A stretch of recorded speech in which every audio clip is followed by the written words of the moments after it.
Promissory note എന്താണെന്ന് പറയാം. According to the negotiable instrument act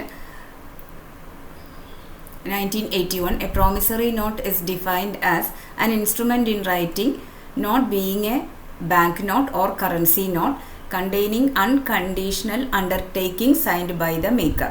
ഈ ഒരു കാര്യത്തിലാണ് ബിൽ ഓഫ് എക്സ്ചേഞ്ചും പ്രോമിസറി നോട്ടും തമ്മിലുള്ള വ്യത്യാസം.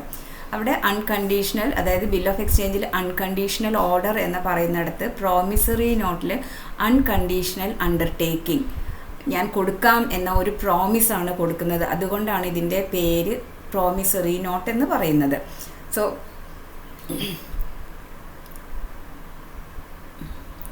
Promissory note cannot be made payable to the bearer. ആരാണോ കൈവശം വെക്കുന്നത് അയാൾക്ക് പ്രോമിസറി നോട്ടിൻ്റെ മുകളിൽ പണം കൊടുക്കാനോ അത് പണം കിട്ടാനോ ഉള്ള സാഹചര്യം പ്രോമിസറി നോട്ടിലില്ല.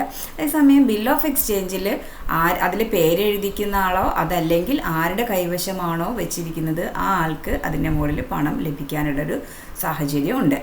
അപ്പോൾ ഈ ഡെഫിനിഷനിൽ നിന്ന് എടുത്ത് നോക്കിക്കഴിഞ്ഞാൽ പ്രോമിസറി നോട്ടിൻ്റെ പ്രത്യേകതകളും നോക്കാം. It must be in writing, നിർബന്ധമായി എഴുതി തയ്യാറാക്കിയതായിരിക്കണം. It must contain unconditional promise to pay, അതായത് പണം നൽകാം എന്ന പ്രോമിസ് അൺകണ്ടീഷണൽ ആയിരിക്കണം.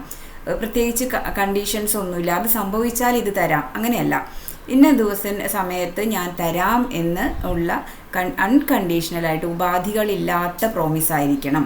And the sum payable must be certain, കൃത്യമായ സംഖ്യ ആയിരിക്കണം. ഏകദേശം എന്ന് പറയുന്ന ഒരു സംഖ്യ പോസിബിൾ അല്ല. അപ്പോൾ അത് കൃത്യമായ സംഖ്യ ആയിരിക്കണം. It must be signed by the maker, എഴുതി തയ്യാറാക്കുന്ന ആൾ അതിൽ ഒപ്പുവെച്ചിരിക്കണം. മേക്കർ മസ്റ്റ് സൈൻ ചെയ്തിരിക്കണം. It must be payable to a certain person, അതിൽ ആർക്കാണോ പണം കിട്ടേണ്ടത് അയാളുടെ പേരും കൃത്യമായി എഴുതിയിരിക്കണം. It should be properly stamped, അതിൽ സ്റ്റാമ്പ് ചെയ്തിരിക്കണം. അപ്പോൾ ബിൽ ഓഫ് എക്സ്ചേഞ്ചുമായിട്ട് ഇതിലെ പ്രധാന വ്യത്യാസം എല്ലാം എഴുതി തയ്യാറാക്കണം, ഡേറ്റ് കൃത്യമാണ്. രണ്ട് വ്യത്യാസങ്ങളാണ് ഉള്ളത്. ഒന്ന് അൺകണ്ടീഷണൽ പ്രോമിസാണ് പ്രോമിസറി നോട്ടിലുള്ളത്. ഇത് തയ്യാറാക്കുന്നത് ഡെപ്റ്ററാണ്. ഈ പ്രോമിസറി നോട്ട് തയ്യാറാക്കുന്നത് കടം കൊടുക്കാനില്ല, ഞാൻ തരാം എന്നാണ് പറയുന്നത്.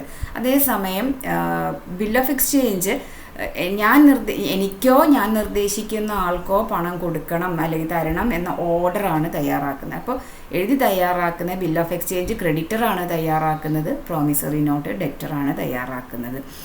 പ്രോമിസറി നോട്ട് അൺകണ്ടീഷണൽ പ്രോമിസാണ്, അതേസമയം ബിൽ ഓഫ് എക്സ്ചേഞ്ച് എന്ന് പറയുന്നത് അൺകണ്ടീഷണൽ ഓർഡറാണ്. ഓക്കെ.